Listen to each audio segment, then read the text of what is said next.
مشرق وسطی میں کشیدگی اور آبنائے ہرمز بند ہونے سے خام تیل کی قیمت میں بڑا اضافہ ہو گیا ہے۔ ماہرین کے مطابق خطے میں تیل کی سپلائی اور شپنگ روٹس کو درپیش خطرات نے قیمتوں کو اوپر دھکیل دیا ہے۔ امریکی خام تیل کی قیمت میں 10.98% اضافہ ہوا، جس کے بعد یہ 74.38 ڈالر فی بیرل پر ٹریڈ ہوتا رہا۔ برطانوی برنٹ خام تیل 11.81% اضافے کے بعد 81.89 ڈالر فی بیرل تک پہنچ گیا ہے۔ تجزیہ کاروں کا کہنا ہے کہ اگر آبنائے ہرمز میں نقل و حمل متاثر ہوتی ہے تو عالمی سطح پر تیل کی سپلائی میں نمایاں کمی آ سکتی ہے، جس کے اثرات مزید قیمتوں میں اضافے کی صورت میں سامنے آ سکتے ہیں۔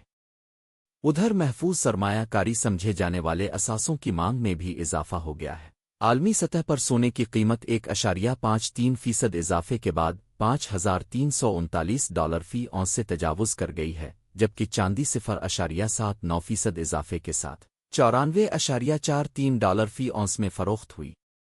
معاشی ماہرین کے مطابق خطے کی صورتحال بدستور غیر یقینی ہے اور کشیدگی برقرار رہنے کی صورت میں توانائی اور قیمتی دھاتوں کی قیمتوں میں مزید اتار چڑھاؤ دیکھنے میں آ سکتا ہے۔